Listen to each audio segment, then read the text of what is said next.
Hey everyone, welcome back to Inkmattic. In this video, we're going to be talking about my top 4 US growth stocks. I'll be discussing why I think these stocks will do well and continue to do well for the long-term investor. As to any video on this channel, this is not financial advice. We're going to go through these 4 stock picks, but we're not going into great detail. Be sure to subscribe so you don't miss out on any upcoming videos where we take a deeper look at each of these stocks. Let's dive straight into stock number 1, Alphabet Inc., aka Google, ticker symbol GOOGL. We all know what Google is, right? Well, if you don't, you've probably been living under a rock. As you may have already known, that Google is the #1 search engine in the world, but what you might not have known is that they also own the second largest search engine in the world too. Yes, YouTube, the platform you're watching this video on. It's insane. Who would have thought that YouTube is the second largest search engine in the world, and it's also owned by Google? Let's take a quick look at the revenue growth over the last few years. We're on hypercharts here looking at the revenue segment, and since 2014, Alphabet, aka Google, has been doing really well, continuing growing their revenue year on year at a very good rate. As you can see, since 2018, revenue has started to increase a lot higher than the previous years. And 2020 has been one of those tremendous years for Google in terms of revenue. They have done very well during the pandemic. It has been considered one of those pandemic stocks, well, COVID stocks to be correct. And yeah, they have managed to grow their business in every single sector compared to 2019. So in 2019, they had a revenue around 160 billion, and in 2020 it went up to 182 billion, which is quite a sizable difference for a company of Alphabet's size. So with that being said, I still do believe Google is going to continue to grow at a very good rate, similar to what we have seen over the last 3 years. And this is because their product, the amount of knowledge and the amount of data they harvest can be used very, very well. And I do think, search and YouTube has a lot of potential. Where is Alphabet and Google headed? In my view, I think Google has a lot going for it, as their products are very competitive and market leading. Google Search is their big money maker, and companies will pay to advertise on their platform. As more retail companies get an online presence and others expand into new markets, we are going to see this space expand and see an increase in competition on advertising, driving up costs, in turn more money for Google. The second way I see Google looking to drive more ad spend is to eliminate the digital marketing agencies. There has been a big push in the industry to move to automated bidding. In my eyes, Google is gearing up to make advertising easier for companies rather than outsourcing it to agencies. Currently, agencies charge around 20 to 30% on ad spend to manage clients' campaigns, which is kind of the industry for medium to larger companies. Google is thinking that money could be spent on more advertising, so why not make it easier with automated bidding, essentially giving Google much more control over these campaigns and less to the advertiser. So now let's talk about YouTube. This has grown a lot over the last few years, and I can't see this rate slowing down. We have seen an influx of content creators during the pandemic, all with their own niches. YouTube has started rolling out shorts, their short form content, similar to TikTok. Even though I'm not a fan, I do think this is going to expand across the platform. And I see YouTube capturing this market, even though the rollout has been not as polished as one would like. But I do think this is going to be a key bit for YouTube. And the reason why is they want to capture the odd 5-10 minutes you've got here.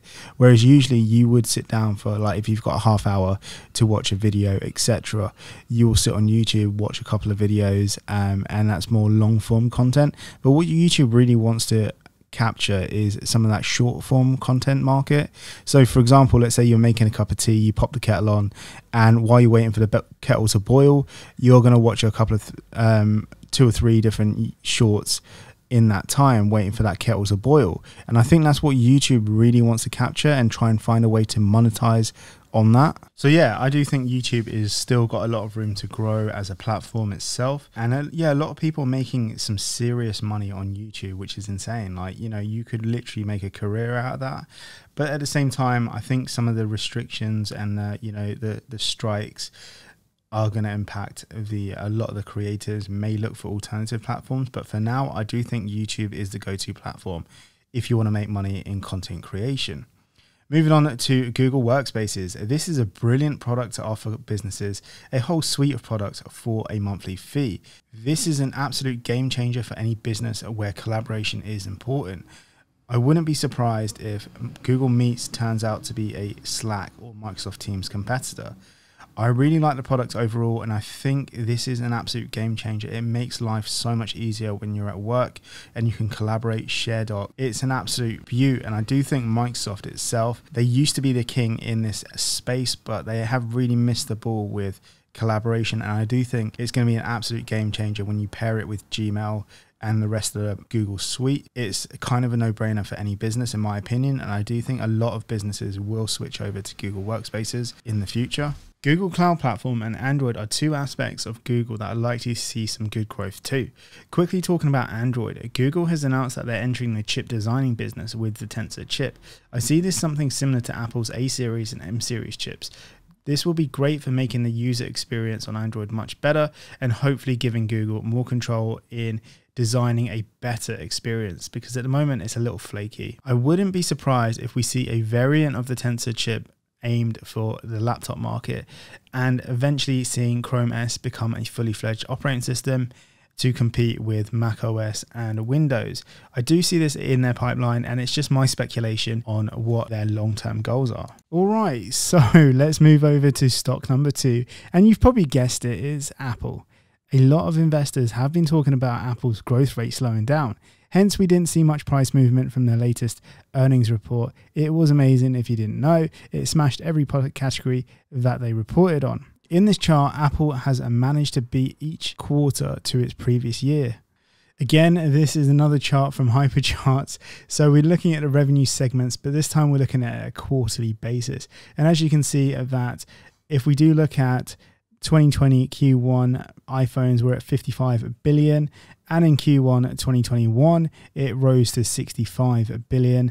And the other one that I do want to focus on is services went from 12.71 billion to 15.76 billion, and iPads went from 5.97 to 8.45. So again, you know, those product categories have been doing quite well. Now looking at the revenue from an annual perspective, we can see that iPhone sales have actually fallen in 2019 and fallen again in 2020 when we look in a year-on-year perspective. However, I do think this is going to change when the final results for 2021 come in, and I do think, you know, their products are much stronger now, especially with the iPhone 12.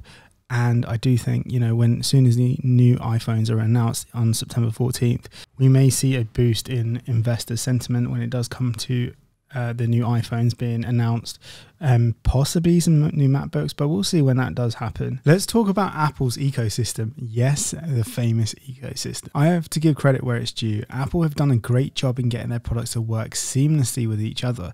The overall experience really shows.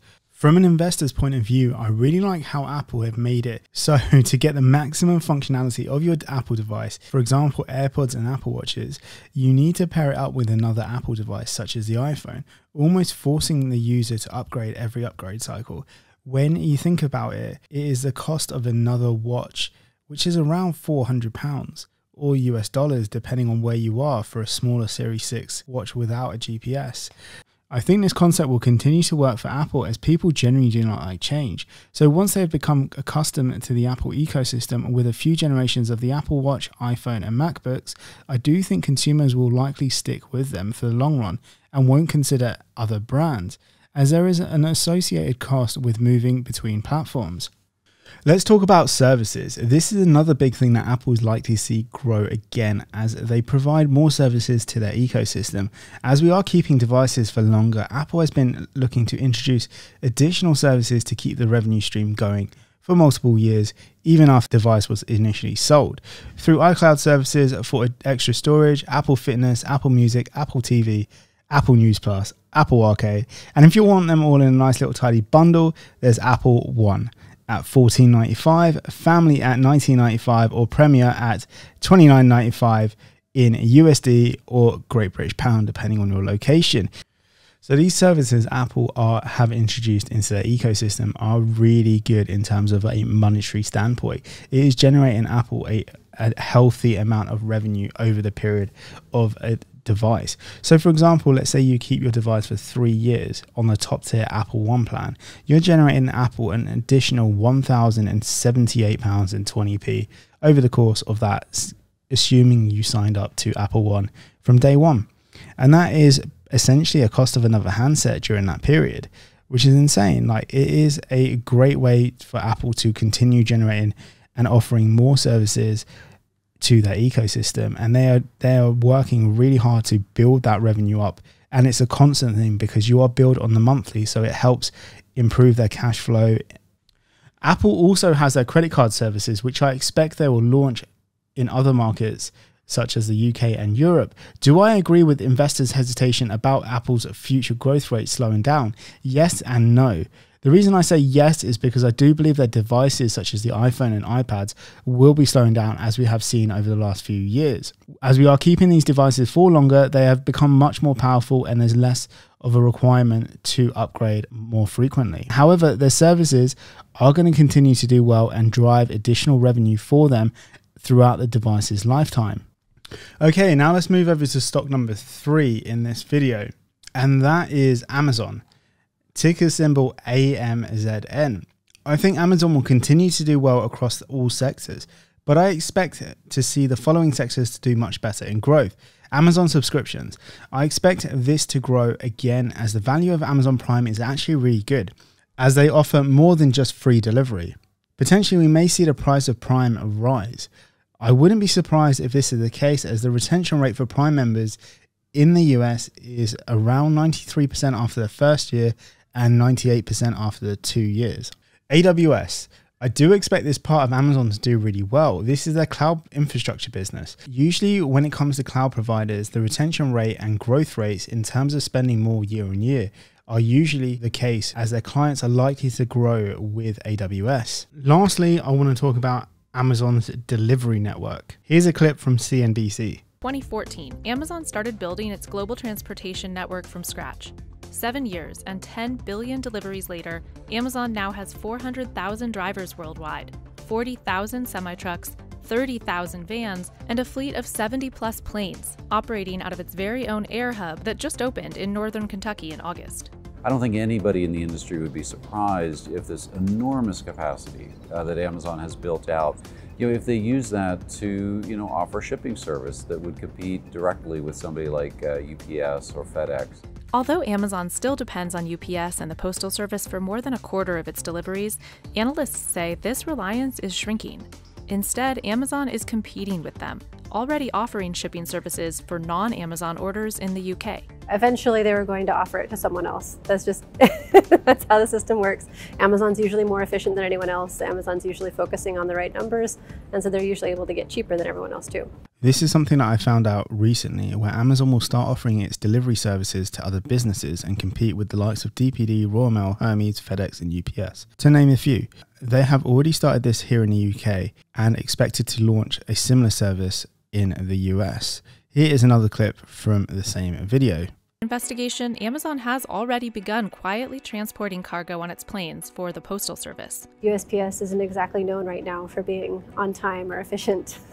So it may be that Amazon's the better option in those cases. And in May last year, Amazon launched a Logistics as a Service program in the UK.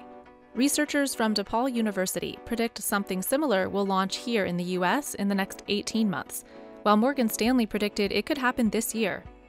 Amazon is just a machine when they do come to efficiency and branching out into other markets. And with this logistics services as a service is definitely one of them. They have started it especially to cater for their e-commerce business, and now they're looking to grow that with offering it to other companies as a service, so to compete with FedEx and UPS in the US and Royal Mail, DPD, Hermes in the UK as an example. And yeah, I do think this is definitely going to be a good business decision for Amazon to branch out and make it more cost effective for them, so they're not 100% entirely reliant on e-commerce business, and you know, they could make it even a profitable side of their venture as well. Overall, I think Amazon is a good stock in my opinion. I do think there's still plenty of room for them to grow across all their sectors, from e-commerce, AWS, even their logistics as a service business. So moving on to the final stock on this list, which is Cloudflare. This is one of my more risky stocks on the list. Even though I'm pretty bullish on this stock, I still think there is a lot of room for this company to grow. Currently, Cloudflare has around 26% of the DNS market share. Even though Cloudflare is not profitable, I still consider this company in their growth phase, where the company will be burning money in R&D and marketing to capture market share. I still believe this company will be a key player in the cybersecurity industry and a key player in the internet of tomorrow. If you haven't seen my in-depth video on Cloudflare, this video will be linked in the description. My price projection for this stock is around $200 in the next 6 to 12 months. Obviously, this is not financial advice. Thanks for watching this video to the end. Please don't forget to like and subscribe to the channel. It really helps get this video out to more people. As usual, if there are any content that you would like to see on this channel, drop a comment with your suggestions. See you in the next one.